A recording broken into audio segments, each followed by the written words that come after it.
In the middle of all this, my father used to send $10 a month to his mother in Russia.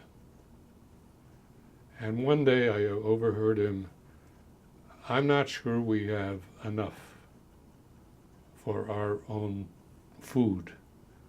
Should I send the $10? And my mother said, "Of course you send." And he did. And I think even during the war, I don't know if they ever got it, but he put $10 in cash into an envelope and would send it to his mother.